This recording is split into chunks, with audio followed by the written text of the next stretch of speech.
Bienvenue, madame, monsieur. Nous sommes sur Equinox Télévision. Nous sommes en 2017. Le Cameroun, au-delà de sa propre histoire aujourd'hui, qui peut être interprétée de plusieurs manières, à travers des heures difficiles de l'actualité de l'heure. Vous n'êtes pas sans savoir tout ce qui se déroule dans le cadre de la crise dite anglophone aujourd'hui. Nous sommes la veille d'une année électorale très importante au Cameroun, l'année 2018, où sont prévus un ensemble de scrutins. Jusqu'ici, on a assisté à des déclarations de candidatures les unes comme les autres, jusqu'à ce qu'intervienne il y a quelques jours la sortie de l'ancien bâtonnier de l'Ordre des avocats du Cameroun, bien connu sur la scène internationale, jusque-là membre de la société civile. Sa déclaration de candidature sous la forme également de la mise sur pied ou alors plutôt du lancement d'un nouveau mouvement vers la création d'une nouvelle république, intervient donc aujourd'hui pour apporter une solution. Il dit vouloir être la solution vu les périodes difficiles que connaissent ses compatriotes. Merci de rester avec nous. Nous avons la chance et l'exclusivité de recevoir dans ce programme Maître Akeremouna. Bienvenue, bonjour. Merci beaucoup, merci de me recevoir. Voilà, on va peut-être commencer, puisqu'il y a une idée reçue selon laquelle très peu de Camerounais aujourd'hui vous connaissent mieux. Est-ce que vous partagez cette opinion? Vous n'êtes pas encore très bien connu de vos compatriotes?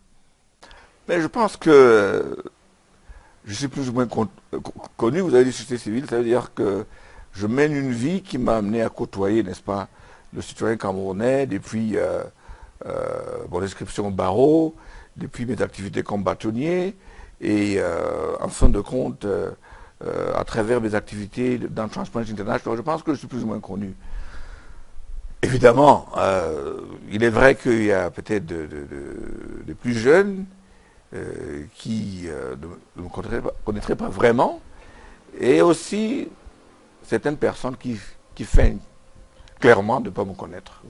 Peut-être sur le plan de la politique dite politicienne, vous vous êtes gardé jusque-là finalement de vous y engager. Alors la question, elle est toute simple aujourd'hui.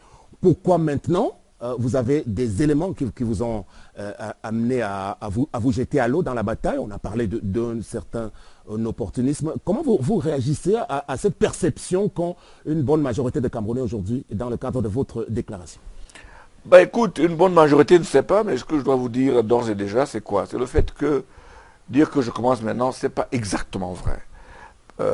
Pendant la création du SDF, j'étais une des personnes qui ont rédigé les statuts. Pendant les campagnes de 92, j'étais dans le bureau, le directeur de campagne, et j'étais chargé de collater les résultats. Et dans les procès électoraux qui ont eu, bah, j'étais très actif.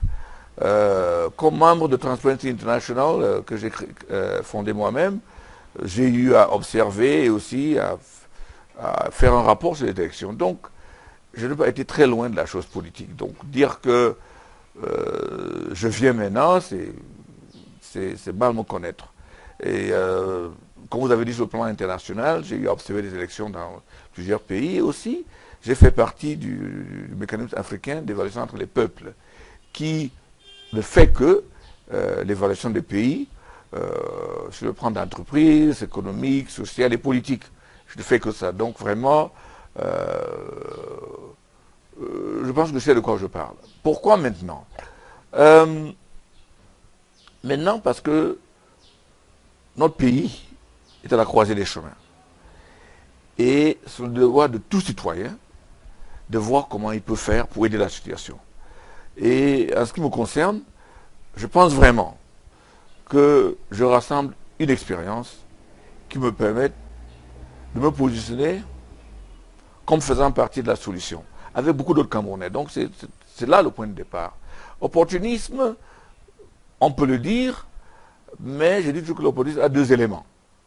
Le premier élément, c'est l'occasion donne l'opportunité. Second élément, c'est les principes. Alors, dans le sens péjoratif, celui qui viole ses principes pour saisir une opportunité, on pourrait traiter d'opportuniste. Mais en ce qui me concerne, c'est vraiment ces valeurs-là, ces principes sur l'éthique, la morale, la lutte contre la corruption et la gouvernance. C'est ce que j'ai fait pendant plus de 20 ans. C'est justement ces principes-là qui renforce ma détermination. Donc, opportunisme, je ne sais pas. Voilà, on va revenir sur les fondements qui guident votre motivation, mais un petit retour dans l'histoire, parce qu'il y a beaucoup de choses qui restent encore méconnues des Camerounais sur le rôle joué par les pères fondateurs du Cameroun. Parmi ceux-ci, monsieur votre père, de solide réputation. Durant les années 60-61, quel aura été le rôle que ce dernier, Salomon Tandemuna, aura joué pour que on en soit aujourd'hui à penser que Maître Akeremouna, 60 ans plus tard, serait en train de vouloir trahir son père, la mémoire de son père? Mon père était dans le parti qui luttait pour la réunification. Donc le parti du docteur John Goufoncha. Il a rejoué son rôle à cette époque-là, dans les années 60 et 61. Et je pense que, avant son départ de ce monde, il a positionné, il s'est positionné, il a dit ce qui était leurs attentes. Il a clairement dit, d'ailleurs avec le Dr Foncha, qu'il y a eu des déceptions. Donc, dit je trahis sa mémoire, c'est mal connaître son histoire. Cela étant dit, c'est très facile aujourd'hui de juger les actes posés à l'époque avec le parcours que le Cameroun a connu depuis. C'est très facile de tenter de refaire l'histoire en donnant des situations différentes. Hein. C'est comme jouer un match le lundi quand le score est sorti dimanche. Et on connaît ce qu'il ne fallait pas faire, qui devait être joueur, qui ne devait pas être joueur. Ça, c'est cela. Donc je pense que c'est cette facilité-là que les Camerounais ont aujourd'hui. Mais je pense que aujourd'hui où nous sommes là, ceux qui veulent trouver la solution dans l'histoire et dire qui a fait quoi, qui n'a pas fait quoi, je les laisse gérer cela. Ce qui me concerne maintenant, c'est l'avenir. Quelles solutions nous pouvons apporter ensemble pour améliorer l'avenir de notre pays et les Camerounais. C'est justifié de connaître son histoire, mais ce n'est pas justifié d'en faire un pèlerinage constant. Mais tout de même, pour sortir définitivement de ces questions d'ordre historique, Maître Akeremouna, est-ce qu'on peut dire en 2017 que essentiellement, ou alors majoritairement, les Camerounais étaient pour l'unification, pour le renforcement de l'unité nationale aujourd'hui? Aujourd'hui, je ne sais pas. Mais à l'époque, je peux vous dire sans embâche que les Camerounais appelaient de tout cœur, n'est-ce pas, la réunification. La seule preuve, en pays démocratique, c'est les élections. Il y a un plébiscite et les Camerounais anglophones, ont opté pour la réunification. Donc, c'est la seule façon de juger la volonté des Camerounais. Bon. Est-ce qu'il y a eu la bonne foi par la suite? Je ne pense pas. Par certains qui avaient d'autres idées derrière la tête. Mais, je dois dire que à la date d'aujourd'hui, la gestion de cette diversité, les transformations que notre constitution a connues, m'amènent à dire que il y avait presque on peut désigner presque une volonté, par certains, de subjuguer d'autres. Et je pense que tous les Camerounais, aujourd'hui, se rendent compte qu'il y a des choses qui ont été faites qui ne devaient pas être faites. Il y en a qui sont allés jusqu'à dire qu'il fallait demander pardon. Je n'en suis pas là, mais je dis que on a une grande chance. Et cette chance-là, c'est l'avenir. Et c'est notre seule chance de réparer ce qui s'est passé. C'est l'avenir. En regardant derrière, on n'y peut rien. Très bien. Alors, revenons donc sur le cas de la crise dite anglophone. Vous avez récemment déclaré que si nous en sommes aujourd'hui à cette forme de radicalisation, c'est bien parce que les gouvernants au pouvoir n'ont pas su gérer le problème lorsqu'il a été déclenché et qu'aujourd'hui, finalement, on peut comprendre qu'il y ait ces velléités, ces montées liées au séparatisme, finalement. Vous êtes plus clément que moi quand vous dites qu'ils n'ont pas su. Ils ne savent pas la gérer, puisque la crise continue. Donc, ils ne savent pas ou ils ne pensent pas que c'est un problème. Parce qu'au début de cette dernière vague, parce que je dis, ceux qui me lisent savent que ce qui se passe aujourd'hui, je l'ai dénoncé par un document en 1995. En ce qui concerne l'OADA, je l'ai écrit par un document qui date de plus de 18 ans. Bon, c'est pour ceux qui découvrent cette cette situation de marginalisation des anglophones, puisque je me mets d'accord, savent que quand ça a démarré, beaucoup de gens ont dit qu'il n'y avait pas ce problème, que c'était inexistant. Mais au fil des mois, on reconnaît certains pans. On en est arrivé où il y avait une cérémonie où on remettait, n'est-ce pas, les textes au WADA dans une cérémonie traduite. Et moi, quand j'ai vu ça, je l'ai déjà dit, j'étais vraiment quand même choqué qu'on fasse cas et qu'on fasse une publicité autour du fait que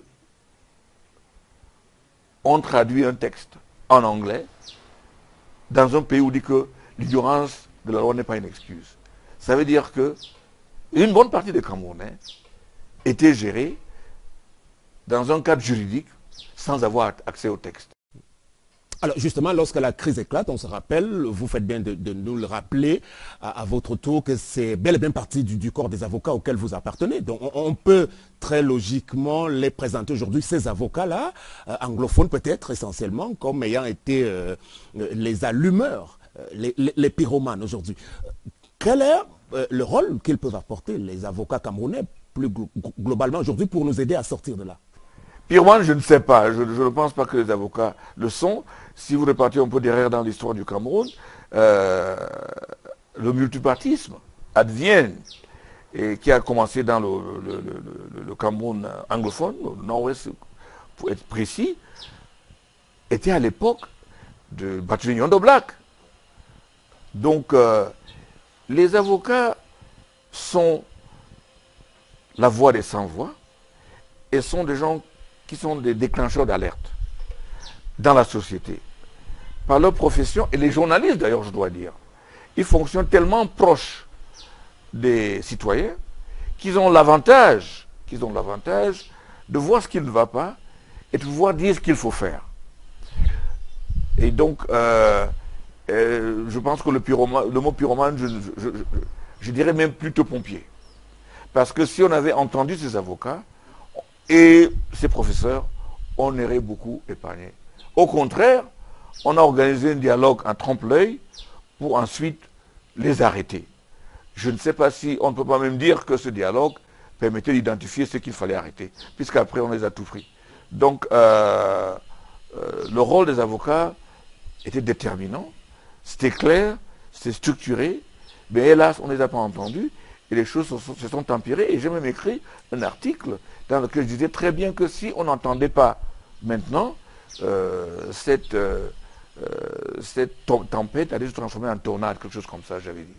Voilà, on va rester quelques petites minutes encore sur le sujet pour aller réexaminer les solutions qui sont envisagées et expérimentées jusqu'ici par les représentants du gouvernement. Est-ce que vous comprenez, Maître Mouna, qu'ils en soient obligés de faire usage de la force légitime à travers les forces de l'ordre qui sont sur le terrain aujourd'hui, vu qu'il faut bien que force revienne à la loi. Malgré quelques dégâts qu'on peut enregistrer sur le terrain, vous devriez pouvoir admettre que l'État a besoin de rester fort, malgré tout, en toutes circonstances. Ouais, écoute, moi je pense que ceux qui trouvent la nécessité de montrer qu'ils sont forts, c'est souvent les faibles. Parce que si vous êtes convaincu de vos actes et que vous êtes fort, vous n'avez pas besoin de le démontrer. Moi je pense que c'est bien de regarder, c'est très facile de regarder l'instant où les choses se passent.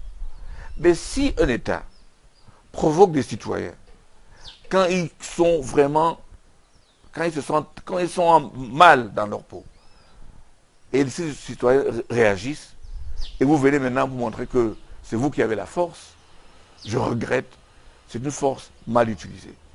Et c'est pour ça que je dis que, d'ailleurs, l'International Crisis Group a sorti son rapport il y a 2 jours, dit clairement, et toutes les organisations internationales sont catégoriques. Il y a un risque d'insurrection. Oui, non seulement ça, mais ils disent aussi qu'il y a un usage disproportionnel de la force.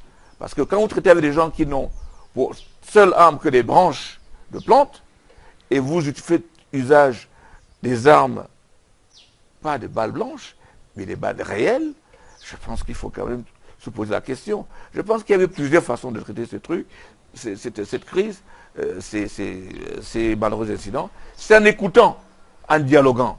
On n'en serait pas arrivé là. Voilà, mais sauf que tout le monde parle de dialogue, mais sans en définir les modalités. On va peut-être revenir, revenons sur le cas de ces personnes qui sont toujours détenues.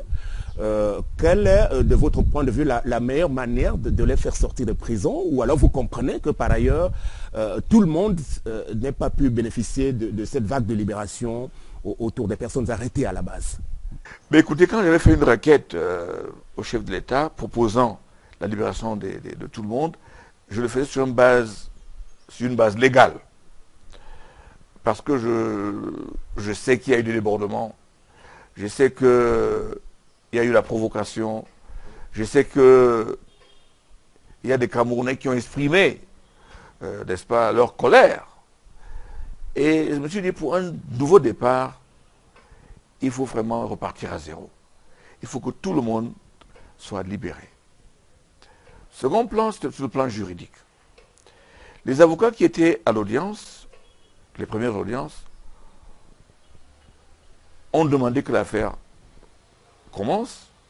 Le commissaire du gouvernement a demandé la jonction de, je crois, 27 procédures. Donc, il a demandé que toutes les procédures soient jointes. Donc, tous les 27 personnes étaient poursuivies sur un acte, même acte d'accusation et une jonction. Le président, dans sa sagesse, décide d'utiliser le texte en ordonnant la libération de ceux qui sont incarcérés, en demandant l'arrêt des poursuites. Tout au moins, légalement parlant, on devait s'attendre à ce que les 27, tous les 27 qui sont sur le même acte d'accusation, soient libérés en même temps, puisque c'est l'arrêt de poursuite. C'est eux qui ont voulu la jonction. Ils n'ont pas disjoint, ils sont allés directement vers la libération de certains, mais pas d'autres. Ça, ce n'est pas juridique. C'est l'exercice d'une discrétion que je n'arrive pas encore à m'expliquer, mais je pense que, sur le plan juridique, on ne peut pas ordonner l'arrêt des personnes qui sont poursuivies dans le même acte et qui est d'autres qui sont sortis, d'autres qui sont dedans. Troisièmement, sur le plan purement politique, je pense que si le président tente d'apaiser les choses en ordonnant l'arrêt de poursuite, qu'on laisse certains et qu'on garde d'autres, mais vraiment en néant la volonté du président. Parce que ceux qui sortent se sentent toujours solidaires de ceux qui sont restés, voire même coupables, qui partent en laissant leurs frères. Donc je pense que c'est une histoire qui a été très très mal gérée. Voilà, pour sortir donc de cette évocation, pensez-vous aujourd'hui, vous avez évoqué tout à l'heure le cas de International Crisis Group, vous avez été le premier également, Maître Mouna, à saisir l'Organisation des Nations Unies. Ainsi que j'avais saisi aussi l'International Crisis Group. Tout à fait, voilà. Mais sur cette saisine, à l'époque d'ailleurs, vous avez fait l'objet de beaucoup de critiques en rapport avec le terme génocide qui guetterait le Cameroun aujourd'hui. Donc vous êtes l'un des artisans qui voudrait, c'est une interprétation, faire intervenir la communauté internationale. Soit, ça voudrait donc dire que désormais, pour qu'on sorte de la crise anglophone, il va peut-être falloir que l'Union africaine, les Nations unies et l'Amnesty international, peut-être Transparency également, puissent nous aider à sortir de là, vu que nous-mêmes, Camerounais, on n'est pas en mesure de le faire. Vous voyez, je suis content que vous reveniez sur ce courrier que j'ai adressé, qui a fait l'objet de toutes sortes d'interprétations. Les personnes qui n'ont pas l'avantage de comprendre l'anglais, ils auraient pu simplement se refaire un dictionnaire ou bien un traducteur. Chacun a regardé et a interprété à sa manière. J'ai dit qu'il y a des éléments dans le comportement qu'on voit qui peuvent mener au génocide. Je ne me suis pas arrêté là. J'ai donné des exemples concrets, me basant sur un exemple concret. En l'occurrence, le Rwanda. J'ai dit que si quelqu'un dit sur les antennes qu'il y a des rats qu'il faut exterminer, parlant des êtres humains, ça, ça me renvoie au Rwanda.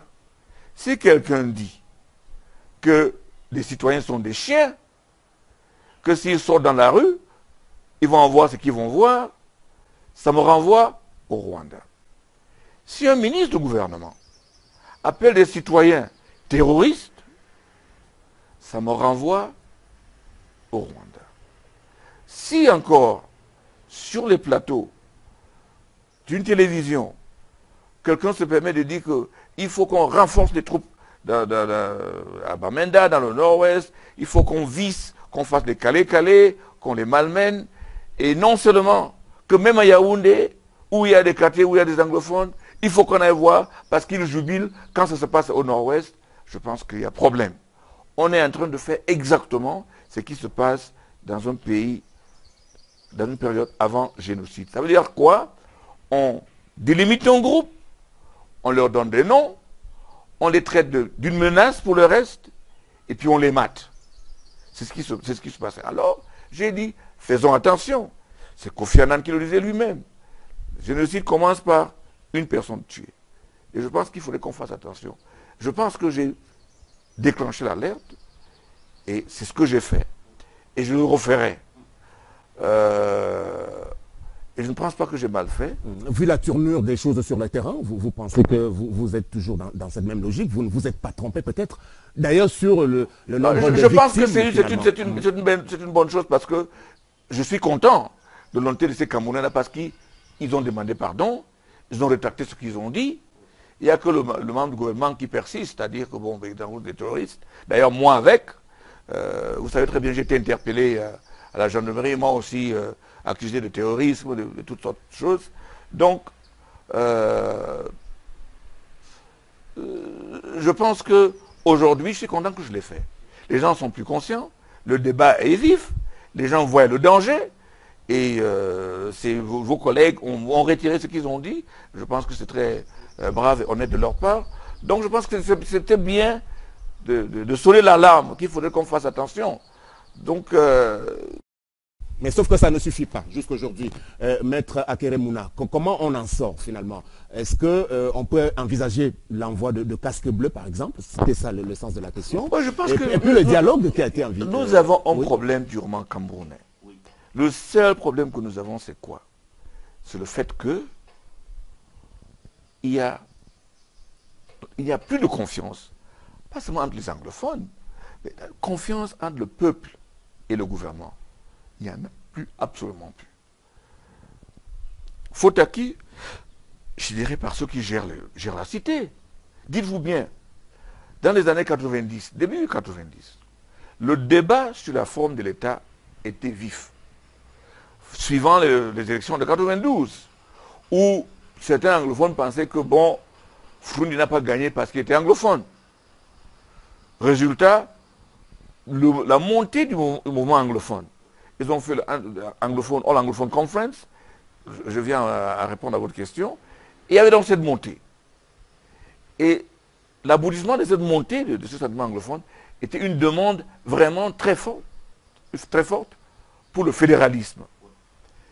Une demande que l'État a très vite décernée et proposé en contre une décentralisation avec des régions autonomes. On est en 96 quand la Constitution sort. De quoi on dit, bon, ben voilà, on va voir comment ça va marcher. 96 à aujourd'hui, 21 ans. Rien ne s'est passé. Comment voulez-vous qu'on puisse avoir confiance à un gouvernement qui, par ailleurs, exécute d'autres programmes avec une célérité qu'on on va revenir tout à l'heure sur les préconisations qui sont les vôtres. Donc c'était pour dire, en sortant de là, que les solutions au plan endogène ne peuvent plus prospérer. Donc je n'ai pas dit ça, je dis qu'il y a une perte de confiance entre ceux qui gouvernent et ceux qui sont gouvernés. Ce qui fait qu'ils pensent que s'il y a un arbitre, les choses pourraient se passer différemment. Mais moi, je pense qu'on a encore une chance. C'est pour ça que je propose ce que j'appelle un dialogue horizontal entre des citoyens. Il y a un groupe avec le docteur Monzo qui propose ça, qui veut que les citoyens parlent entre eux. Je pense que d'ailleurs il y a le docteur Bedzigui Célestin, qui parle aussi de ça, ce dialogue horizontal, qu'on laisse les Camerounais discuter entre eux-mêmes et comprendre ce qui est bien, et proposer au gouvernement, voilà ce qu'il faut. Mais du moment où vous avez des personnes qu'on a vues ne possèdent aucune légitimité, alors aucune, qui ne sont pas respectées par le peuple, d'aller diriger ce dialogue-là, c'est perdu d'avance. Maître Keremouna, il reste donc que c'est dans ce contexte de crise exacerbée que vous choisissez finalement de faire votre déclaration de candidature à l'élection présidentielle de 2018 sous la forme d'abord d'un discours à travers les réseaux sociaux, toute chose qui vous aura été au passage reprochée, puisque dans la suite également, interview dans un journal français, les Camerounais n'ont pas compris pourquoi avoir opté pour le choix de médias étrangers avant de revenir leur parler à travers la presse nationale. Bon, si ceux qui ont regardé, n'est-ce pas, l'article de Jeune Afrique ont vu que sous la photo, on a marqué la date. En fait, la photo a été faite à Yaoundé 4 octobre, je pense. J'ai donné...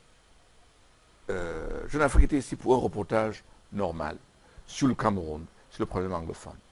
Et il est venu me rencontrer au moment où j'étais en train de préparer ma déclaration, que j'ai fait et que j'ai lancée à partir du Cameroun.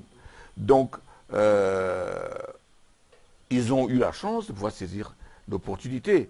Et je pense que c'est vraiment un procès d'intention. Voilà, c'est à l'étranger, pour le simple fait qu'on est dans un monde global aujourd'hui. Jeune Afrique a été opportuniste, c'est le cas de le dire.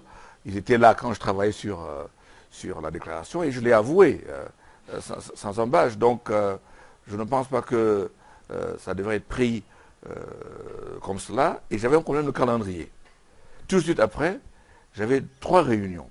J'avais 2 réunions à Londres, un avec le comité Bo Ibrahim, l'autre pour participer à un comité restreint sur les réformes sur l'Union africaine. Puis par la suite, je partais à Berlin pour l'Assemblée générale de Transparency International. Et je devais aussi déposer ma démission de International Anti-Corruption Conference. Donc, c'est cela. Et j'étais en transit à Paris, et votre confrère, il y en a qui sont venus me voir pour l'interview que j'ai fait. Mais il faut aussi remarquer que le lendemain de mon arrivée, je suis arrivé à Yaoundé dans la nuit, je pense, de mardi. Je suis arrivé chez moi à 22h. Et le lendemain, à 9h du matin, j'ai rencontré la presse nationale pour expliquer les choses. Donc voilà, je pense que c'est une histoire d'interprétation, pas de choix. Très bien. Pour revenir donc sur cette déclaration, vous dites « Ensemble, marchons vers une nouvelle République ». Pensez-vous que l'avènement de cette nouvelle République est possible dans le contexte actuel? Avant de revenir sur vos motivations essentielles, je veux parler du contexte politico-électoral. On sait que Elections Cameroun est presque adossé sur le pouvoir en place. On sait que toute l'administration centrale également est plus ou moins proche du parti au pouvoir. On n'a même pas encore de visibilité sur ce calendrier de 2018 aujourd'hui. Donc la nouvelle République que vous appelez de tous vos voeux, elle pourra arriver sous quelle forme? La volonté du peuple. Oui. C'est simple. La volonté du peuple. Si vous avez écouté mon discours, j'étais clair. J'ai dit que nous n'avons plus peur. C'est que nous nous endormis, il doit savoir qu'on est réveillé. Moi, je place mon action au centre et ça va être tracté par la volonté du peuple. Et je ne pense pas que notre machine électorale a déjà eu à gérer la volonté du peuple. Volonté du peuple, vous rappelez, pardonnez-moi, que le Cameroun n'a vraiment jamais pu élire son président au premier mandat. Donc aujourd'hui, vous pensez que tout cela est possible. Moi, j'insiste sur le caractère un peu vicié du processus électoral. Nos élections ont toujours été presque toutes contestées, avec beaucoup de combines à l'intérieur. Et c'est pour cela que certains jeunes leaders, comme Cabral Libi et bien d'autres, comme les gens du SDF, ont d'abord appelé à la révision du code électoral.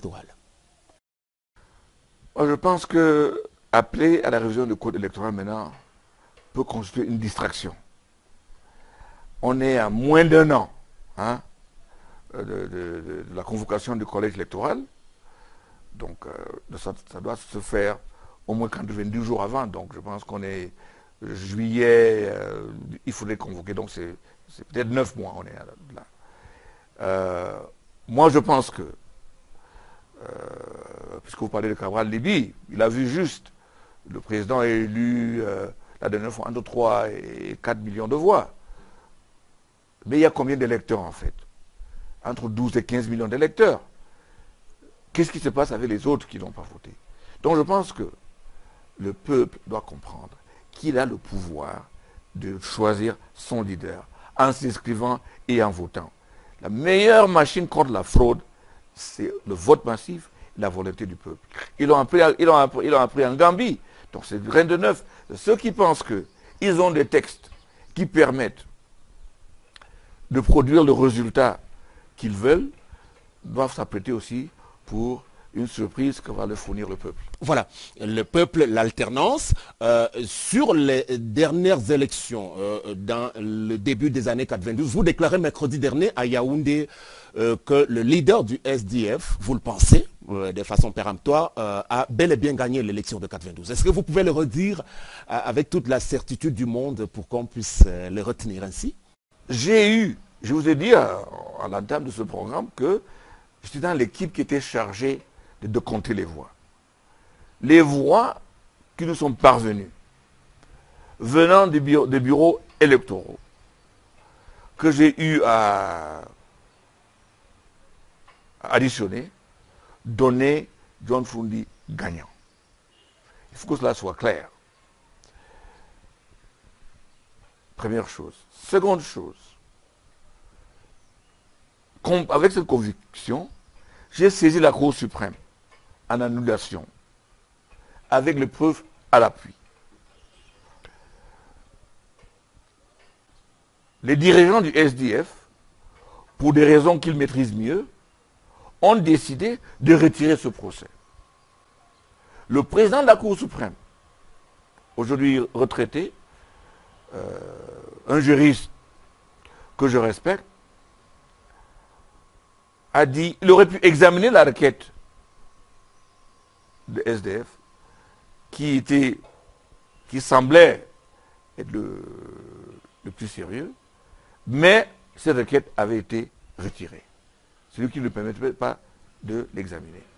Donc, et un troisième élément qui relève un peu qui est carrément anecdotique, c'est ce que nous avions entrepris à l'époque, d'annoncer tous les jours les résultats reçus par des pages. On n'avait pas l'internet à l'époque, donc on avait une espèce de document qu'on distribuait, les gens se tassaient devant le bureau pour avoir ces feuilles-là avec les résultats du jour, qu'on faisait annoncer par une presse privée qui était très voyante à l'époque d'ailleurs. On faisait annoncer ça. Et puisque c'était la première fois qu'on avait ce genre d'élection, j'avais sorti les fiches des dernières législatives pour que les jeunes volontaires qui étaient dans le bureau puissent mettre les résultats circonscription par circonscription. Donc, ils avaient les chiffres des dernières législatives. Mais à côté, donc, ils mettaient les résultats. Soudainement, le ministre de l'AT trouve qu'il fallait absolument donner des résultats aussi. Qu'est-ce qu'il a fait? Il a lui aussi commencé à donner des résultats que nous étions obligés de comparer avec les nôtres. Mais un jeune gars, je crois, de 22 ans, qui était en fac de droit en statistique, faculté de statistique ou mathématiques, est venu me voir 2 ans après. Il dit qu'il y a tout ce qui ne va pas. J'ai quoi? Il dit, mais les chiffres que j'ai là, que je note, sont les mêmes chiffres qu'on avait au législatif. Et j'ai comparé, extraordinaire, c'était cela. Je suis allé trouver un journaliste à l'époque de Libération, M. Stephen Smith. Je suis allé le trouver à Hilton. J'ai dit, voilà des résultats que l'État est en train d'annoncer à la radio, et voilà des résultats des législatifs. C'était pareil. Ce qui a amené RFI à interroger le ministre de la communication de l'époque, le ministre Conchou, Dr Conchou, professeur agrégé, qui a dit c'était une erreur. que les résultats nouvellement reçus avaient été mis dans le tiroir où il y avait les anciens résultats, et en retirant les feuilles pour donner pour la publication, ils se sont trompés de feuilles. Bon. Quand vous entendez ça, que les gens sortent des résultats avec une certaine légèreté, et mettez ça à côté de l'efficacité de la machine, qui garde des résultats 5 ans après dans le même tiroir, pour y ajouter ceux qui sont sortis la veille, il y a quelque chose qui ne va pas. Donc, ces résultats-là, à mon avis, n'étaient pas fiables. Et je vous mets au défi de me montrer le pays africain où le président sortant a gagné par 2 points, ou 1,5 point. Donc je pense que, bon, c'était un phénomène nouvel. Et ça a donné ce que ça a donné. Ça m'ouvre la brèche pour vous raconter l'anecdote, parce que, pour vous montrer que j'ai milité bien au sein du SDF, hein, j'étais en week-end, mon père était déjà à la retraite, au domicile, il me dit, mais mon fils, il m'appelait Tabeng quand il voulait, il dit, mais Tabeng, votre parti là, ça carbure et ça donne du monde, les gens viennent. Et il me dit, si vous gagnez les élections, comment est-ce que vous prenez le pouvoir? Il me pose la question. Je dis, mais papa, je ne comprends pas. Si on gagne, on gagne. Si on perd, on perd. Il dit, non, non. Si vous gagnez l'élection, comment est-ce que vous prenez le pouvoir? Il me dit, c'est tard, 22h, 23h. Va te coucher. Le matin, on reprend les débats. Le matin, donc, mais avant ça, j'ai pris ma voiture de Mbengui, sur la mauvaise route, tadada la nuit, vers minuit, arrivé à Bamenda, aller au fief où il y avait tout le monde, les Fouwaka et les autres de SDF. Je dis, écoute, on m'a posé une question, je n'ai pas la réponse. C'est laquelle? J'ai dit, mon père veut me demander que si on gagne les élections, comment est-ce qu'on prend le pouvoir? Il me dit, oh, c'est un vieux, il ne comprend pas, c'est clair, quand on gagne, on gagne. Je dis, bon, mais c'est la réponse que j'avais déjà donnée à mon père. Sauf la partie où on disait qu'il est vieux, évidemment. Et je me suis tué, et je suis rentré au village. Le matin, 9h, mon père déjà, pour le petit déjeuner, il m'appelait, mais où tu es? Je vais m'asseoir. Il dit, bon, réponse à ma question. Je lui dis, vraiment, je ne comprends pas. Si on a gagné, on a gagné. Il dit, non. Je pose ça avec un but précis. Vous ne pouvez pas prétendre prendre le pouvoir en ayant un langage contre les institutions de pouvoir. Vous ne pouvez pas vous attaquer aux gendarmes, aux policiers, aux préfets dans votre langage de campagne, même aux Français, qui sont le garant de notre propre monnaie. Demander le boycott des produits français, menacer les gens qui travaillent avec le gouvernement, les mêmes gens avec qui vous êtes appelés à travailler demain. Quand j'ai vu les dernières élections en France, j'ai entendu la présidente du Front National menacer les fonctionnaires qui vont voir, c'est ce qu'ils vont voir dans le cas où ils ne suivraient pas. C'était un peu cette ambiance-là de menace. Et mon père dit que si vous faites ça, les gens qui doivent surveiller, vous aider et vous accompagner vont vous lâcher. Puisque vous commencez déjà par les menacer. Donc pour dire que dans le contexte de l'époque, il était bien difficile, malgré ces résultats, pour un parti d'opposition d'arriver aux affaires. En se positionnant contre les institutions de la République, il fallait absolument confondre les institutions, leur dire qu'on pourrait promettre un avenir meilleur, et surtout venant du fait qu'on avait un candidat atypique. Un libraire, unilingue, pas connu, qui a été projeté sur la scène politique par son courage. Très bien. Fermons la page du SDF. Vous comprenez qu'aujourd'hui, ce sera encore plus difficile en 2018 pour quelqu'un qui serait issu des milieux différents du pouvoir d'accéder à celui-ci, soit. Mais l'évocation du nom de votre père nous amène à précisément vous demander si, pour vous, Akeremouna, c'est un atout ou alors un handicap de porter ce nom-là dans la posture qui est la vôtre aujourd'hui. Je le dis souvent, hein, il y en a qui ont eu la chance de choisir la famille dans laquelle ils sont nés. Moi, je n'ai pas eu cette chance-là. Je suis né, le 7e fils de Mouna et je ne demeure, je n'y peux rien. Mais pour la culture que j'ai pour l'éducation que j'ai eue, je ne peux que remercier Dieu pour m'avoir donné les parents que j'ai eus. Ce côté-là, vraiment, pour moi, pour ma formation, c'est un atout extraordinaire. Bon, mon père avait ses options. Si on veut me juger aujourd'hui, à l'âge que j'ai, par les options de mon père, je n'y peux rien. Et je pense que je connais les Camerounais, ils sont plus astucieux que cela. Ils peuvent juger les autres Camerounais en fonction de leur capacité, en fonction de ce qu'ils procèdent, ce qu'ils possèdent et ce qu'ils proposent. Personne n'a jamais jugé le président Biya à base de sa famille ou du fait qu'il a été un collaborateur pendant plus de 25 ans, le président Ahidjo. On le juge à partir des actes qu'il a posés. Quand il a l'adhésion de tous les Camerounais en 85 ou en 84, après le tentative de coup d'État, c'est à base des idées qu'il a émises et de l'espoir qu'il pouvait faire naître dans le corps des Camerounais. Donc je pense que je ne suis pas du tout troublé par cela. Mais en ce qui concerne ma formation personnelle, je pense que c'est un atout. Très bien. Avant d'évoquer vos propositions, aujourd'hui, l'alternative que vous suggérez aux Camerounais, quel est le reproche principal, Maître Akeremouna, que vous pourriez être amené à faire au président Biya, que vous avez d'ailleurs plutôt très bien côtoyé et bien connu, si on vous demandait finalement de nous dire la chose essentielle qui fait que pour vous, il ne soit plus aujourd'hui l'homme de la situation? Bon, écoute, je suis quelqu'un d'emblée qui pense que les mandats doivent être limités. Et je pense qu'au-delà de certain nombre de mandats, ce qu'on peut proposer devient de plus en plus difficile à accomplir. Secondement,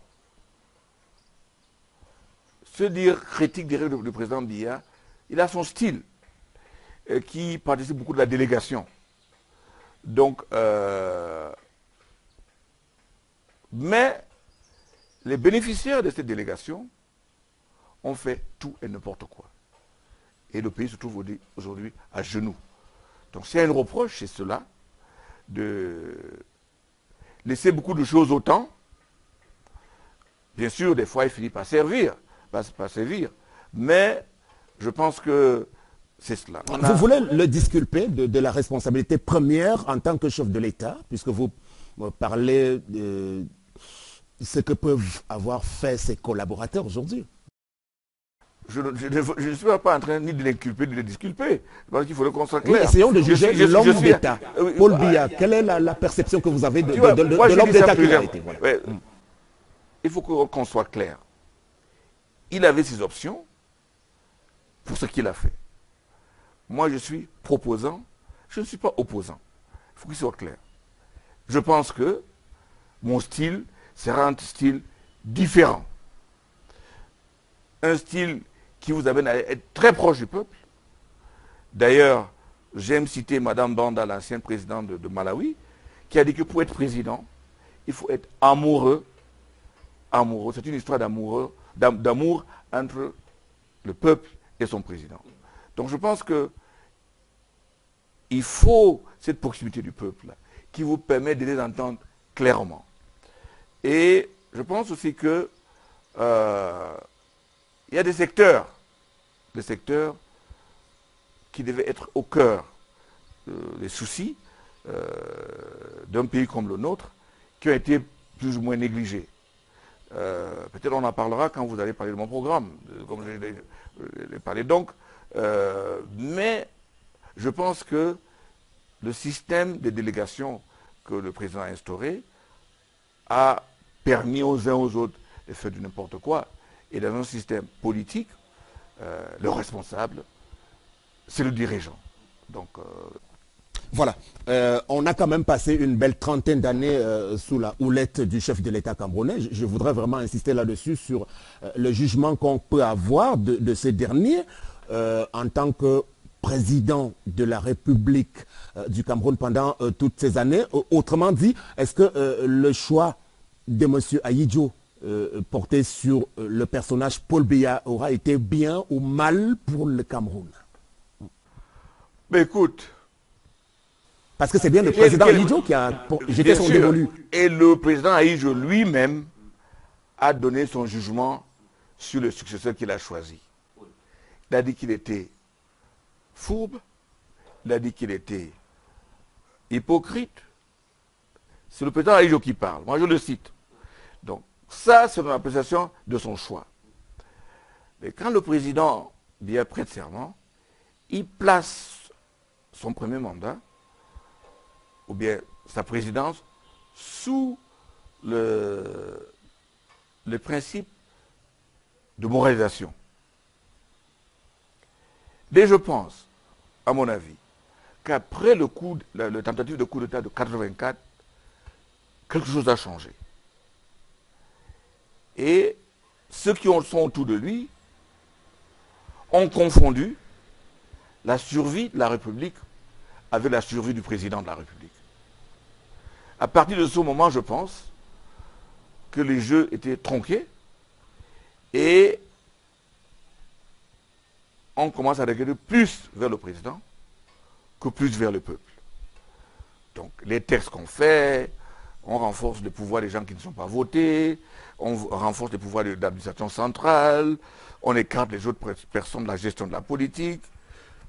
N'eût été la venue du FMI où on a dit que non, c'est le secteur privé qui doit tracter l'économie. Même jusque-là, on le fait à tâtons. Il y a beaucoup de choses qui tentent toujours, comme vous avez dit vous-même, d'affirmer la force de l'État. Quand ce n'est même pas nécessaire. Quand ce n'est même pas nécessaire. Donc je pense que depuis 1984, il y a eu cette mutation dans le comportement du président et la gestion de la République. Très bien. Alors, vous lancez le mouvement Now, on en arrive.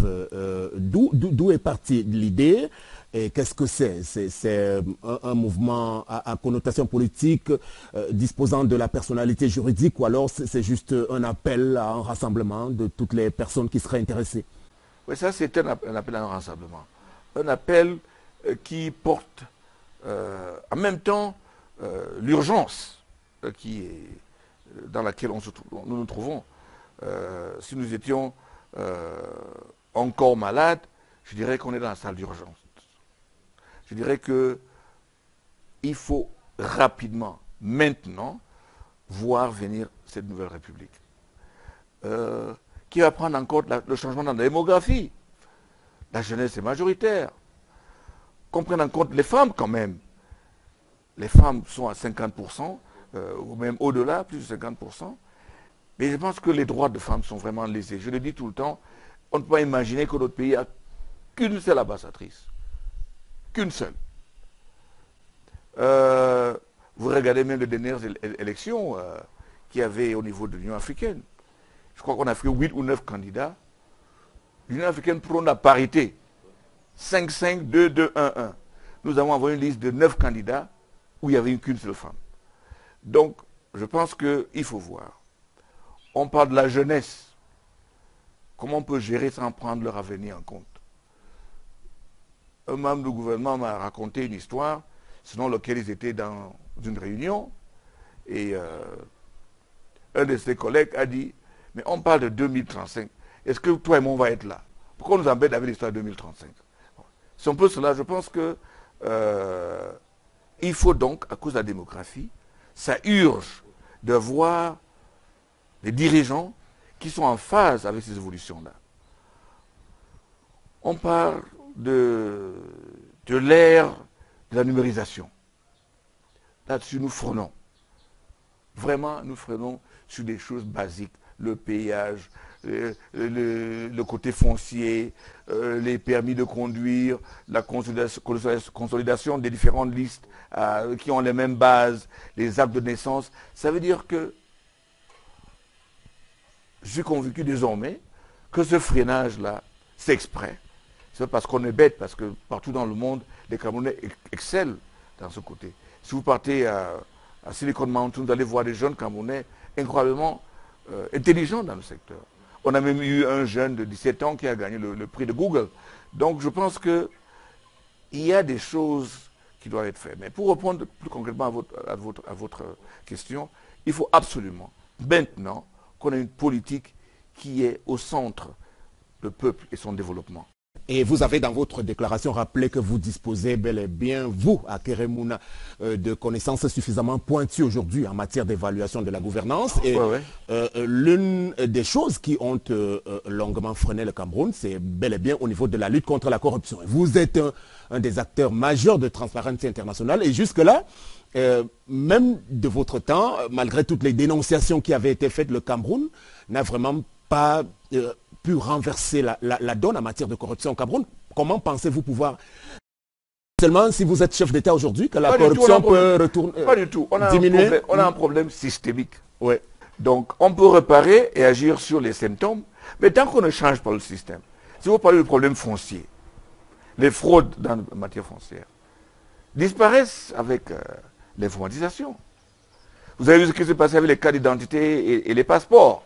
Ce que ça donnait comme agonie à beaucoup de personnes qui avaient plusieurs identités. Il y a beaucoup de secteurs.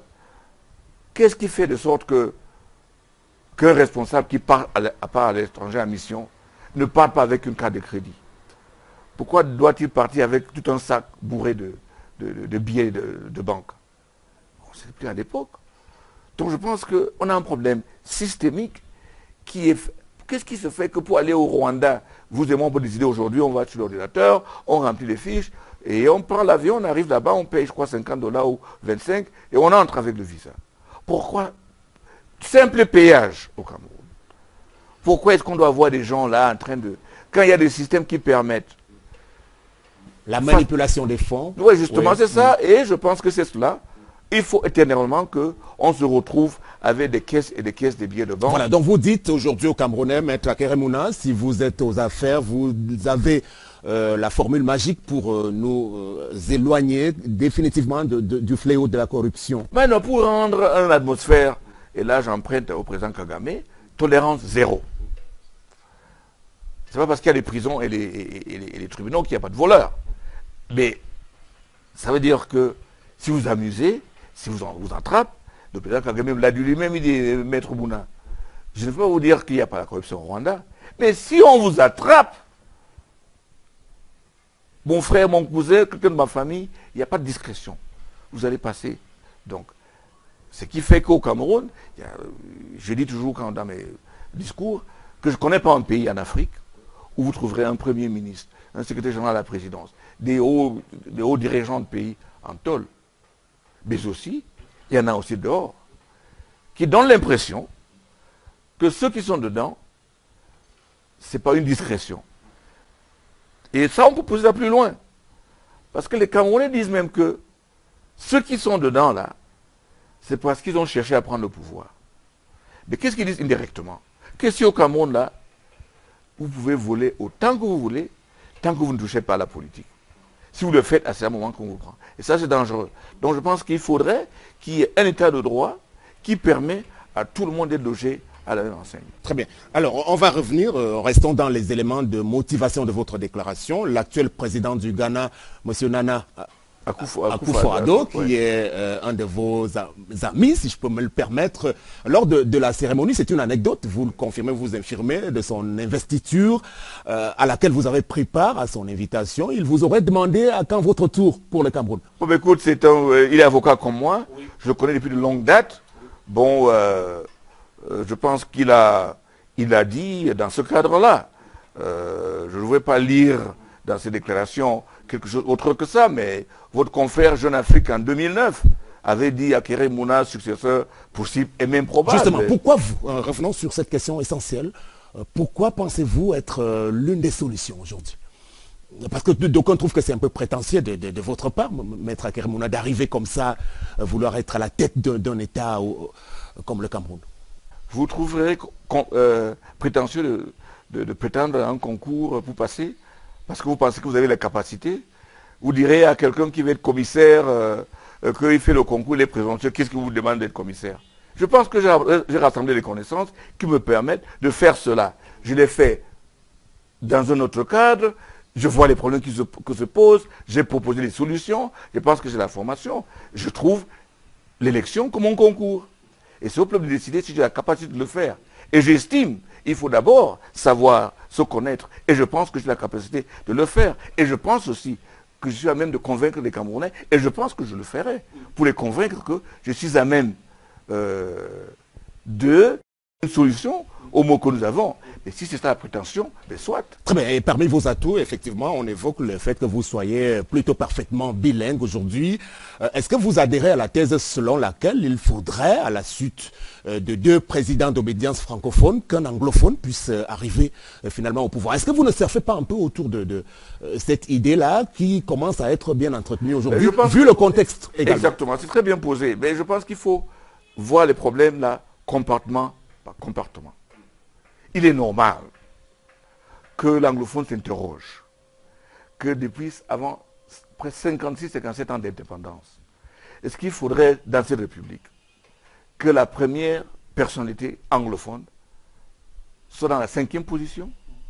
Dans la répartition des postes de l'État, justement, vous pensez que les anglophones ont de tout temps été marginalisés depuis le renouveau? J'ai dit qu'en 61, oui, on avait une constitution où, quand il y avait un président anglophone, il y aurait un président francophone. Votre père, quand il a été vice-président, c'était encore sous le régime fédéral. Justement, voilà. Donc c'est cela.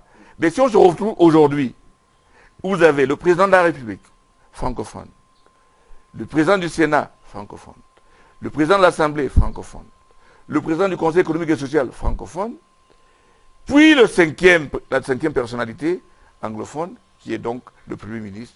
Je me dis, quand même, il y a quelque chose qui n'est pas bien correct. Vous avez 3 ministres en charge de l'éducation. Ça veut dire quoi? Éducation de base, éducation secondaire, enseignement supérieur. Oui. Tous les 3 sont francophones. Je pense que on commence à se poser des questions. Mais pourquoi poser le problème sous ce clivage-là, francophone-anglophone, finalement? Je vais vous donner un exemple. Vous n'êtes ni l'un ni l'autre, finalement. Vous êtes plutôt des 2 côtés. Je suis flatté par le fait que vous pensez que mon bilinguisme qualifie d'être d'un côté, pas de l'autre. Mais je pense qu'il faudrait regarder le problème anglophone et francophone dans un contexte politique. Cette connotation est devenue une connotation politique. Et donc vous mettez à Kérémouna aujourd'hui, vous sentez plus anglophone. Qui tendait plus à être même ethnique. Est-ce que je me sens plus anglophone? Moi, dans le contexte camerounais, je suis anglophone. Je suis originaire d'une région anglophone. Et vous l'assumez très bien. Je l'assume sans problème. Mais pour revenir à votre question de savoir est-ce que...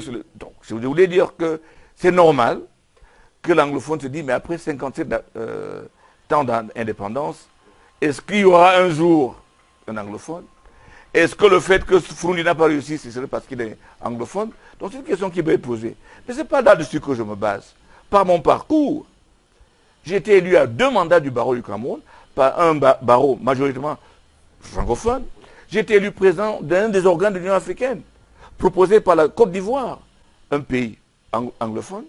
J'ai été élu président à mon second mandat de l'Association panafricaine des avocats par le barreau sénégalais, suivi par le barreau de Tunisie, des pays qui ne sont pas du tout anglophones. Donc je ne me place pas sur ce plan-là.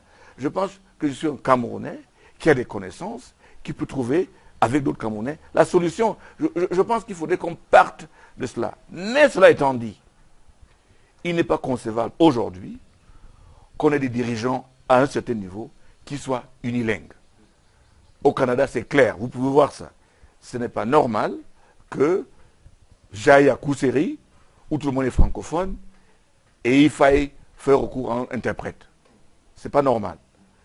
Je pense qu'il faudrait que, si on prétend fédérer les peuples d'un pays, quand je vais vers eux, je parle dans une des langues nationales qu'ils comprennent.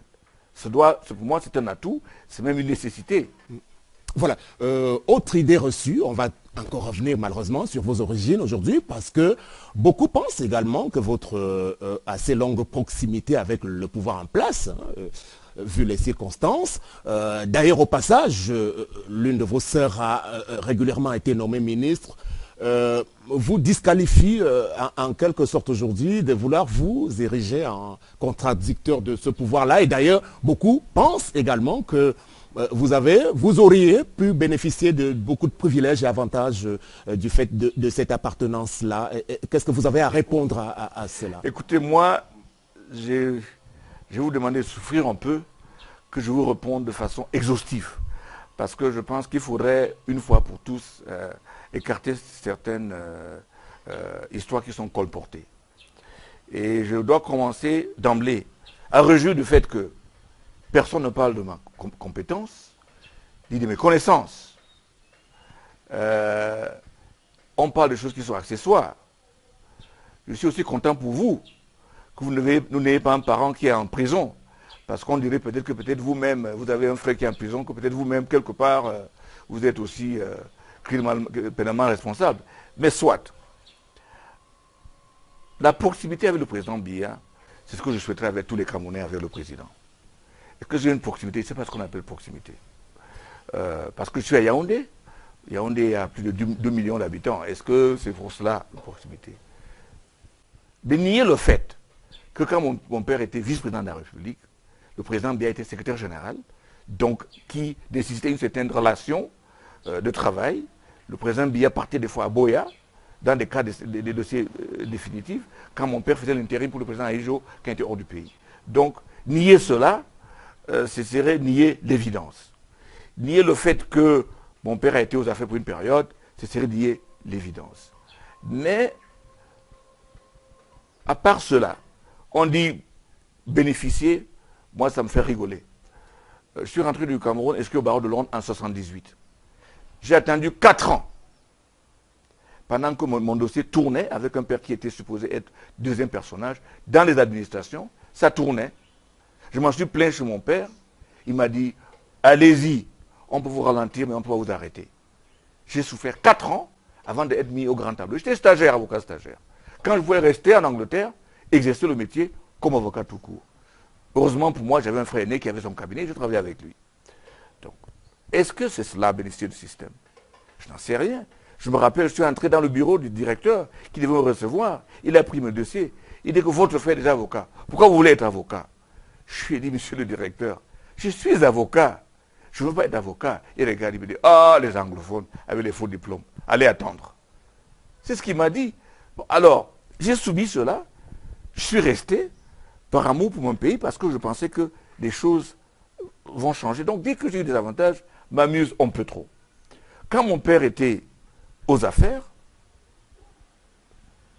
il nous a demandé d'exercer une discrétion dans les affaires dans lesquelles on était constitué. Alors, si vous regardez notre portefeuille, vous allez voir que pendant que mon père était aux affaires, on n'a pas été constitué pour les affaires d'État. C'est possible que l'on ait raté un ou deux, mais je pense aujourd'hui qu'on n'a pas eu d'affaires. Les premières affaires dans lesquelles on est constitué pour le compte de l'État, c'est après le départ de mon père. Et ces affaires se comptent sur une seule main. Il y en a 5 ou 6 dossiers. Et la plupart de ces dossiers, dans la zone, dans les pays anglophones, parce que j'estime que les autorités pensaient que j'avais les compétences pour cela. Soit dit en passant que j'aurais aimé être constitué dans l'affaire Bakassi, mais je ne l'ai pas été. Très bien. Alors, on va également vous demander, Maître Mouna, est-ce que vous ne craignez pas aujourd'hui, finalement, d'être dans le collimateur de ce pouvoir? D'ailleurs, on le sait, il y a quelque temps, vous avez fait l'objet d'une procédure qui, heureusement pour vous, aura été stoppée. Depuis l'annonce de votre candidature, il n'y a pas trop d'enthousiasme de la part des médias de service public, par exemple, vis-à-vis de l'administration également. Est-ce que vous ne craignez pas pour 2018 sur les conditions, soit de votre sécurité, soit même de votre épanouissement sur le terrain? La question, c'est la question qui me revient tout le temps. Par beaucoup de Camerounais qui m'écrivent, ceux même qui s'offrent à m'aider, et même à l'étranger. Les moyens de l'État, on les connaît. Moi, je ne les ai pas. Mais je pense qu'il y a des choses qu'on doit faire sans la peur. Je ne dis pas qu'on doit être téméraire. Je demande seulement qu'on soit courageux. Et je me veux courageux. Mais je ne suis pas téméraire. Pas du tout. Et donc, les gens vont déployer les moyens, ils vont faire ce qu'ils veulent faire, mais je laisse ces gens-là gérer la postérité. Parce que c'est bien de réfléchir, ben non, mais il faut savoir que ce pays, nous l'avons trouvé, ce pays, nous allons le laisser. Donc, les actes que nous posons, posons-nous la question, est-ce que c'est dans l'intérêt du pays ou non? C'est la seule question que je me pose. C'est ce que je me pose quand je décide de me présenter. Est-ce que je peux apporter quelque chose? Ceux qui se posent la question de savoir comment ils vont garder l'avantage après les élections, c'est à eux de gérer cela. Et comme bon chrétien, je fais ce que je dois faire, en prenant les précautions qu'il faut, et le reste, c'est Dieu qui gère. Maître Akeremouna, beaucoup de Camerounais vous perçoivent effectivement aujourd'hui comme l'homme de la situation. Depuis cette déclaration, comment celle-ci va-t-elle se matérialiser sur le terrain? Je veux dire, la mise en marche de ce mouvement. Bon, j'ai fait exprès de créer ce mouvement qui est non partisan, parce que je pense que les Camerounais ont souffert presque 3 décennies de divisions des partis, l'appel à un candidat unique par tel ou tel parti. Est-ce que je pars vers tel parti, je vais... Donc j'ai créé un mouvement qui rassemble tout le monde. RDPC, SDF, UPC, tous les Camerounais, la société civile, le secteur privé, tout le monde peut venir, qu'ensemble, nous réfléchissons maintenant sur un mouvement vers la nouvelle République. Et que faites-vous de toutes les flèches, par ailleurs, que celle-ci déclenche depuis sa sortie? Il y a une nette virulence quand même de la part d'une certaine opinion, y compris quelques esprits recrutés parmi les milieux intellectuels camerounais qui ne pensent pas que votre initiative serait la bienvenue, serait salvatrice aujourd'hui pour notre pays. Comment vous réagissez aussi à ce vent de panique aussi qui semble se dégager dans certains milieux? Mais ça, c'est le propre des Camerounais. On entend un discours, oh, il n'y a personne, il n'y a personne. Mais quand il y a quelqu'un, on tape dessus. Donc ça, c'est le propre des Camerounais. Et je pense que je vais m'en sortir dans cette question-là par un proverbe qui est d'ailleurs partout dans des villages africains. On dit que quand tu pars dans les champs, si tu veux reconnaître l'arbre qui a les mangues les plus sucrées, il faut regarder par terre. Parce que c'est là où il y a tous les cailloux. Donc, je pense que si je prends toutes les flèches et tous les cailloux, pour ainsi dire, et toutes les pierres, peut-être parce que je suis dans le vrai, et que les gens qui aiment voir ce pays qu'on tourne en rond sont mis à mal. Tout ce que je peux le dire, que ça va s'empirer en ce qui les concerne. Et aujourd'hui, donc, vous dites, pensez pouvoir aller rencontrer les Camerounais physiquement. Exact. Et vraiment, et ça marche déjà très bien. Je demande aux gens, il n'y a pas une structure précise, de créer des groupes de 50 personnes, 30-50 personnes, et n'est-ce pas rejoindre mon équipe, et j'irai là-bas vers eux, m'asseoir, discuter avec eux, dans leur maison, et dire ce que je propose. Je ne vais pas aller jusque sur le comme un témoin de Jéhovah, mais je vais aller en petit groupe à la rencontre des Camerounais qui vont nous solliciter. Je demande toujours qu'ils écrivent. Il y en a beaucoup qui ont déjà écrit. Ils créent des petits groupes de 50, 30 personnes. Ils sont dans tel village. Je vais aller avec eux, vers eux. Ils vont me poser des questions. Je vais répondre. Et c'est ça le mouvement Now. Et c'est une tente qui est ouverte à tout le monde, à toutes les tendances. J'ai même certaines personnes qu'on pourrait appeler de politiques qui parlent déjà. Et je pense que c'est un mouvement que je pense rassembleur et qui va l'être, parce que je suis pris de court, je dois dire, par l'engouement que ça suscite, et je comprends pourquoi les spécialistes de la stagnation sont aujourd'hui en pleine panique. Et pour y aller, vous avez au passage choisi d'abandonner quelques-unes de vos responsabilités sur le plan international. C'était quoi ce choix-là, finalement? Ben, écoute, je pense qu'il faut pratiquer ce qu'on prêche. Et je ne voulais pas prendre des positions qui vont être confondues avec celles des associations. Déjà que on me traite d'être soutenu par tel ou tel autre pays, je ne sais pas où ils prennent ces informations, et je ne pense pas que je peux avoir ce langage camerounais sur notre problème de corruption, en même temps que je dois gérer sur le plan international le International Anti-Corruption Conference, qui est une conférence qui rassemble plus de 1500 délégués venant des chefs d'État, du secteur privé et de la société civile. Je ne peux pas confondre les deux. C'est un conflit d'intérêts. Ecobank est une institution camerounaise qui respecte les lois camerounaises, qui a une tutelle d'un ministre camerounais, qui est dans le gouvernement, qui a des autorités de tutelle et des surveillances camerounaises qui sont gérées par l'État camerounais. Je ne voudrais pas qu'une aventure personnelle puisse nuire à cette banque, qui est par ailleurs une banque panafricaine, que j'aime, c'est pour ça que je suis allé vers eux. Donc c'est pour vous dire que je ne voudrais pas qu'il y ait ce conflit d'intérêts-là, qu'on ne voie pas. Bon, vous me direz donc, et la Banque africaine de développement, qui est un établissement dont les États sont les actionnaires. Je suis dans un secteur très précis qui a fait avec la gouvernance et aussi la lutte contre la fraude dans les marchés que finance la banque.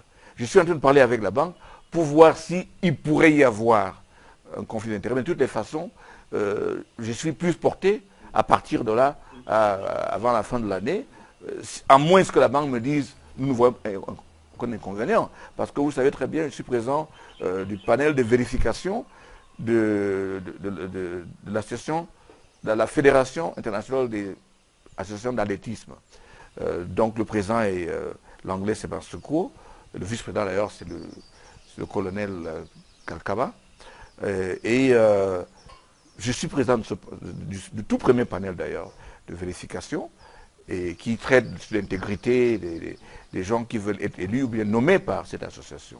Bon, j'ai parlé avec eux, franchement ils m'ont dit, nous ne voyons pas de conflit d'intérêts, votre mandat, vous postulez, il faudrait qu'on annonce des élections, il faudrait que vous présentiez, il faudrait que votre candidat soit validé, donc vraiment, parler maintenant de conflit d'intérêts, c'est... Très bien, donc on a compris, pour des besoins d'exemplarité, vous abandonnez quelques-unes de vos casquettes aujourd'hui. Une campagne électorale, c'est beaucoup de moyens, c'est beaucoup d'énergie, mais on a bien le sentiment que vous semblez avoir été pris de court dans le lancement de ce mouvement-là, vu les événements. Alors, avez-vous déjà pu constituer des équipes? Disposez-vous d'un réseau, que ce soit en interne ou bien à l'international aujourd'hui? Et peut-être en termes de financement aussi, avez-vous des possibilités de lever de fonds? Comment allez-vous pouvoir rassembler tous ces moyens-là pour aller à l'objectif? Je suis un avocat d'environ 40 ans, n'est-ce pas, qu'on me crédite avec quelques épargnes et quelques investissements.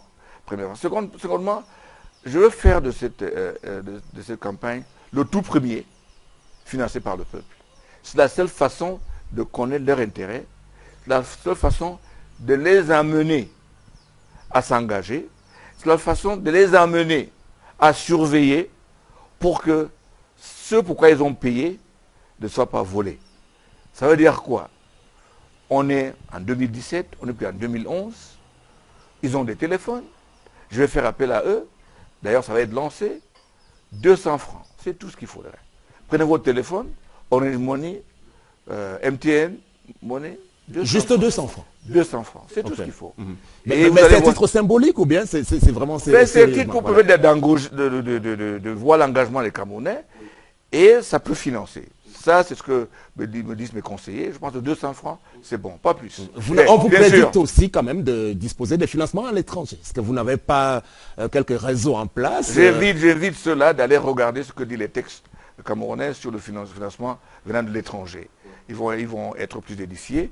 Mais pour le moment, je me cantonne sur les moyens des amis. Il y en a plein d'amis qui vont déjà approcher et dire, Akéré, ce que tu fais, c'est courageux, c'est noble, on va t'assister. J'en suis reconnaissant.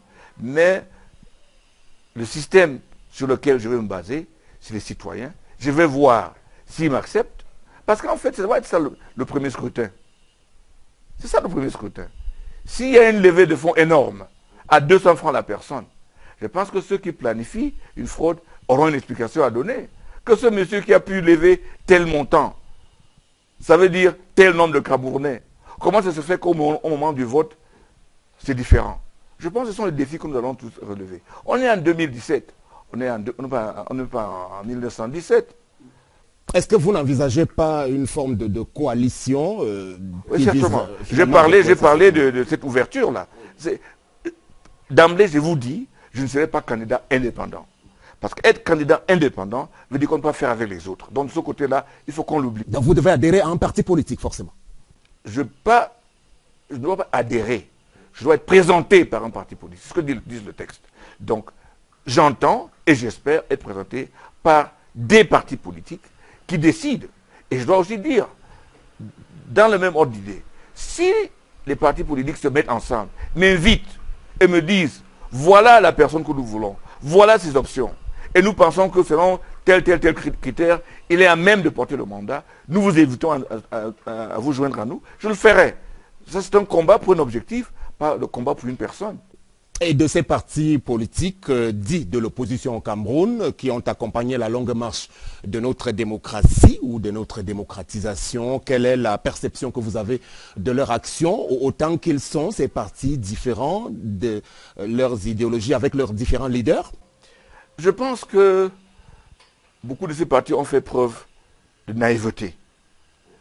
Ce qui a fait que le Cameroun ait raté son rendez-vous avec l'histoire. Les premières élections législatives multipartites donnaient les partis politiques majoritaires à l'Assemblée nationale. Comment se fait-il que le pays n'a pas changé? Par le fait des uns et des autres de penser à eux-mêmes avant l'État. Constitution de 1996. On parle de la limitation des mandats. Ils étaient tous contents. Mandat limité, après 14 ans, le président Biya s'en va. Ils étaient tellement contents et pressés pour que les 14 ans arrivent, que personne n'a regardé le texte qui disait que par simple majorité, on peut changer la Constitution. C'est une naïveté dont ils ont fait preuve. C'est pour ça qu'en 2008, quand on a changé cela, on m'a posé la question, je dis qu'ils n'ont qu'à, n'est-ce pas, s'en prendre à eux-mêmes.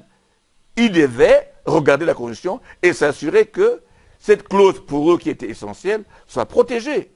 Donc, à mon avis, ils ont fait preuve de naïveté.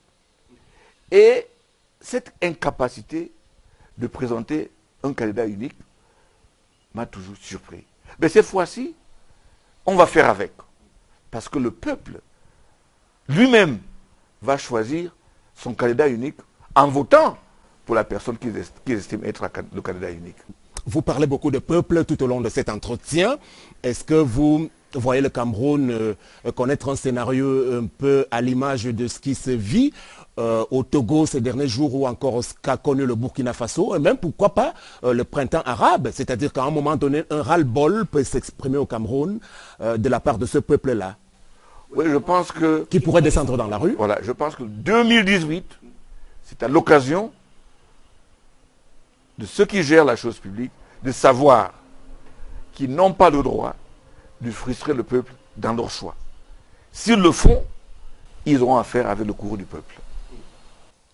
Voilà, mais sauf que le pouvoir dispose des moyens légaux également qui lui permettent de réprimer un tout petit peu, je veux dire, toute forme de le pouvoir disposer du même arsenal au Burkina, le pouvoir disposer de ce même arsenal en Égypte, le pouvoir disposer de cet arsenal en Tunisie. Donc je pense que ce n'est pas cela, il ne faut pas tout avoir. L'armée est constituée des Camerounais. Un Camerounais dans la mer aujourd'hui va se demander comment ça se fait que moi je suis sergent aujourd'hui. Je suis entré le même jour avec le prochain. Et je me retrouve 10 ans après, lui il est lieutenant, il est colonel, moi je suis seulement sergent-chef. Le fonctionnaire qui est dans l'administration publique doit se demander comment quelqu'un que lui-même a formé comme stagiaire dans son département se retrouve aujourd'hui, 10 ans après, son patron. Le soldat, comme n'importe qui, a le droit de savoir quel est le profil de carrière, quelles sont les étapes que je choisis, comment est-ce que je peux être promu, qu'est-ce que je veux faire pour avoir des galons, est-ce que c'est pour travailler plus ou c'est pour connaître le colonel. C'est ça le truc. Donc il faudrait absolument qu'il y ait un système qui permet à tous les gens qui travaillent de pouvoir progresser. Justement, parce que l'ascenseur social est bloqué au Cameroun, toutes les formes d'injustice auxquelles on assiste. Qu'est-ce que vous préconisez à l'intention, par exemple, de cette jeunesse qui est étranglée par le fléau du chômage? Ça, c'est le plus simple. Ouais.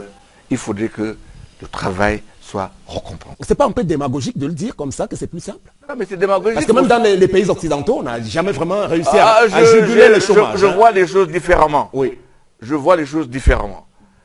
Nous avons un pays où des fois, on a l'impression que c'est les médiocres qui avancent. On a l'impression que c'est les médiocres qui avancent. Et ça, c'est pas bien. J'ai déjà posé la question. Quand les Lions Indomptables viennent d'une tournée, c'est bien de les amener au palais, voir le président, monter la coupe, fêter. Qu'est-ce qui empêche que, fin d'année scolaire, on nous amène par province 10 bons élèves, 10 bons étudiants qui ont vraiment très bien travaillé au palais de l'unité? Qu'on dit, mais voilà les jeunes Camerounais qui ont bien travaillé. Votre fils, comme le mien, ils vont regarder que l'année prochaine, moi aussi, je vais être au palais de l'unité. Très bien. Un des sujets assez lancinants de l'heure, le Cameroun, et ça c'est l'un des échecs du renouveau, tout le monde en convient, n'a pratiquement plus de route. Maître Akeremouna, que ce soit le réseau urbain ou interurbain, il est difficile désormais de circuler avec des séries d'effondrements et des nids de poules et autres nids d'éléphants. Avez-vous une solution? D'abord, comment est-ce qu'on en est arrivé là vraiment en 1-2 minutes? Mais écoute, on en est arrivé là par la négligence et par le vol. C'est aussi simple que ça, il ne faut pas mâcher les mots. Et je trouve désastreux et triste que les 2 plus grandes villes de notre nation ne soient pas liées par une autoroute. Et je suis aussi triste qu'on n'a pas une route importante qui lie le Cameroun au Tchad et à Centrafrique. Pourquoi? Parce que toutes leurs marchandises passent par notre pays. C'est pour nous un atout. Comment pouvons-nous valoriser notre port et avoir plus de commerce sans ces axes-là? Donc l'infrastructure dans mon programme est essentielle. Je parle de la justice parce qu'il faut, quand on voit les investisseurs étrangers, la première chose qu'ils reprochent au Cameroun, c'est l'insécurité judiciaire. C'est pour ça qu'ils ne viennent pas investir. Le tourisme, qu'est-ce qu'on fait? Moi, je ne pense pas qu'on n'a pas besoin d'un ministre de tourisme. On a besoin peut-être d'un commissaire, mais le tourisme doit être quelque chose de décentralisé. Il faut que les gens gèrent ça à leur niveau, par un conseil peut-être lié à la municipalité ou bien à la région autonome ou bien à l'État fédéré. Justement, parlant de ministère, on en a une bonne soixantaine et assimilée. Une équipe gouvernementale qui serait bien pour le Cameroun, serait constituée de combien de personnel? Mais écoute, je ne vais pas parler de l'avance parce qu'il y a des choses qu'il faut dire, mais je peux vous dire que ça ne doit pas constituer, ça doit être constitué de au moins la moitié. Mais ça c'est clair. Je pense que 60 ministres là, ça commence à être autre chose, ça commence à être plus comme des systèmes de récompense de certaines personnes. C'est impossible, n'est-ce pas, d'avoir l'enseignement en 3 parties, d'avoir un ministre de tourisme et on se demande ce qu'il fait, il gère les hôtels, mais quand même. Voilà, Maître Akeremouna, on va vous remercier de nous avoir accordé cet entretien. C'est moi, c'est voilà. moi. Mais en 1 minute et demie, vous regardez droit à la caméra pour dire pour quelles raisons est-ce que les Camerounais devraient croire en vous aujourd'hui et 2 ou 3 choses sur lesquelles vous pourriez insister au cas où vous êtes porté à la tête de l'État camerounais. Chers compatriotes, vous avez suivi tout le long de cet entretien ce que je pense, ce que je propose, ce que je pourrais faire. Pour la première fois, ou pour une autre fois, vous aurez la chance, l'année prochaine, d'élire un président. Vous, le peuple. Pas un président qu'on a choisi pour vous, mais un président que vous-même vous choisissez. Vous avez les moyens de le faire. La première chose, dès janvier, c'est de s'inscrire. À ce qui me concerne, j'invite tous les Camerounais, sans distinction, de nous rejoindre dans le mouvement Now et de parler à tout le monde, aux voisins, à la famille, de vous rassembler et de nous faire signe pour que nous venions parler de la République que nous appelons de notre vœu. Donc, qu'est-ce que je peux vous dire?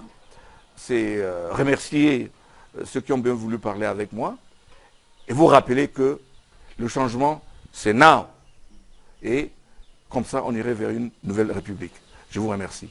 Merci bien, c'était donc en exclusivité sur Equinox Télévision, Maître Akeremouna, ancien bâtonnier de l'Ordre des avocats du Cameroun, bénéficiant d'une stature nationale et internationale presque sans pareil. Oui, il faut bien le rappeler, ces états de service plaide en sa faveur. C'est la toute première véritable candidature jugée sérieuse dans la course à la présidentielle 2018. Il a voulu délivrer sur notre antenne quelques-unes des lignes directrices qui fondent son action aujourd'hui. Vous aurez donc la possibilité de vous faire votre propre jugement. Equinox Télévision sera là pour ouvrir ses antennes à toutes les autres personnalités qui, sur la place, auraient des choses à préconiser. Donc, merci de nous avoir regardés. Excellente suite des programmes avec la contribution également de toute l'équipe technique qui nous a accompagnés pour la réalisation de ce programme spécial.